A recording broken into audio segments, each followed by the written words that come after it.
کیا حال ہے سر؟ خیریت سے ہیں؟ اللہ ٹھیک کا ہے؟ احسان ہے، اللہ تعالیٰ کا بڑا احسان ہے، حکم کریں۔ آپ کے لیے بہت ساری دعائیں، اللہ پاک آپ کو تھینک یو سلامت سر۔ رکھے۔ ایک ہی کویشچن تھا جو ہمارے ہاں یہاں ہم سے زیادہ کیا جاتا ہے ہمارے معاشرے میں۔ الحمدللہ میں علی ولی اللہ کا قائل اور اہل تشیع سے ہی میرا تعلق ہے، جی اور ہمارے ہاں جو یہاں سب سے بڑا سوال کیا جاتا ہے کہ ہمیں بتایا جاتا ہے علی یہاں پڑھنا ہے یہاں نہیں پڑھنا۔ مین یہ ہے کہ وہ کہتے ہیں کہ تشہد میں علی نہیں پڑھنا، لیکن ہم اس چیز کے قائل ہیں، تو وہ ہم سے اس چیز کی حوالے مانگتے ہیں۔ تو میری جو کویشچن تھا وہ یہ تھا کہ آپ اس سمندر کو کوزے میں بند کریں اور چھوٹا سا اور ایسا معتبر جواب دیں جو ہم انہیں دے سکیں۔ تو کسی حدیث میں نہیں ہے کہ آپ نہیں پڑھ سکتے، ٹھیک ہے نا؟ کہ دیکھیں وہ تو دیکھیں مولوی حضرات جو کہتے ہیں آپ نہ پڑھیں نا، وہ تو فتوے کے پابند ہے، وہ حدیث وغیرہ تو مانتے نہیں نا۔ آپ ان کو حدیث جی دکھائیں وہ کہتے ہیں نہیں جی ہم فتوے پہ ان کے ساتھ تو بات کرنا ہی فضول ہے، کیونکہ جی وہ بالکل فتوے کے قائل ہیں۔ جب وہ فتوے کو مانتے ہیں نا تو فتویٰ تو ختم، فتویٰ نے فیصلہ کر دیا۔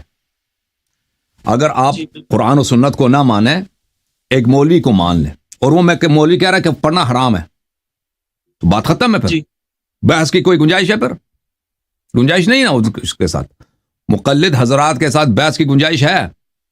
نہیں ہے۔ نہیں کیوں نہیں ہے؟ نہیں بالکل کیونکہ وہ ان کا عقیدہ ہی یہی ہے، کہتے ہیں ہم قرآن سنت کو نہیں مانتے ہیں، ہم مولوی مرجع کا قول مانتے ہیں، مرجع کا فتویٰ مانتے ہیں۔ جب مرجع نے فتویٰ سنا دیا کہ بھئی یہ حرام ہے تو ختم، پھر گنجائش نہیں ہے نا۔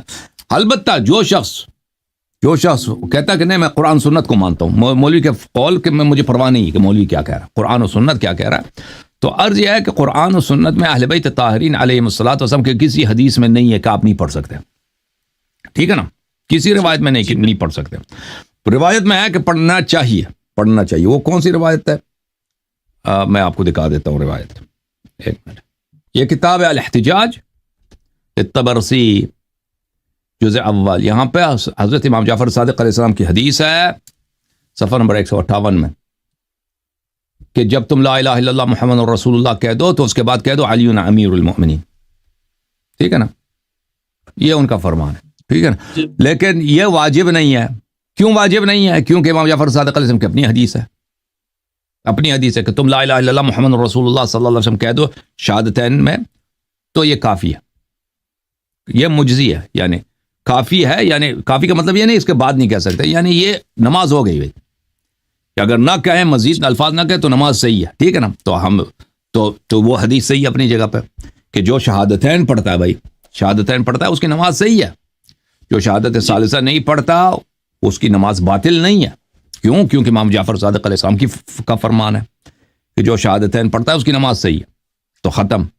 تو پھر اس کا مطلب ہے جو مزید کہیں اشہد ان علی ولی اللہ، اگر کوئی کہنا چاہے تو وہ واجب نہیں ہے، وہ کہنا چاہیے، اگر کوئی نہ کہے تو اس کی نماز باطل نہیں، صحیح ہے۔